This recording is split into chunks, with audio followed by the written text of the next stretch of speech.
آپ ابھی نہیں آئیں گے تو منسٹر میں کہا وہ صبح آؤں گا اور پنڈت دینو سے بتا تو صبح آؤں گا.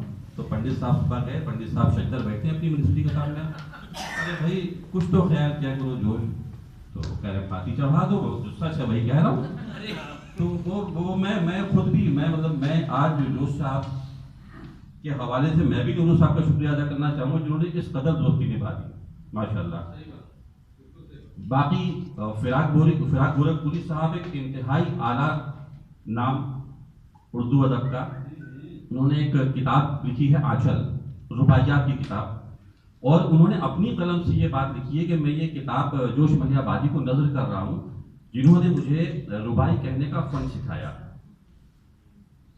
ساحل لدھیانوی صاحب ملیح آباد کے چوراہے پہ اچانک ایک ایمبیسڈر رکتی ہے, اور ہمارے دادا بتا رہے تھے کہ اس وقت کافی شوقین, جو اس وقت تم لوگ کو شوق ہے ہم لوگ کے صرف یہی شوق ہوتے تھے, 4-4-5-5 لڑکے بیٹھے ہیں نوجوان اور وہ مصرع دے دیا, اس پہ شاعری ہو رہی ہے. ساحل صاحب کو جیسے ہی اترے ہم لوگوں نے کہا کہ ساحل لدھیانوی ہے یہ, تو سب لوگ دوڑ کے کہا السلام علیکم. وعلیکم السلام. بیٹا ملیح آباد ہے یہ؟ ہاں ملیح آباد ہے حضرت, بتائیں.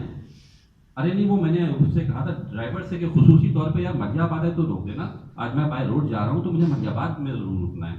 اب بتائیے کیوں خصوصی بات.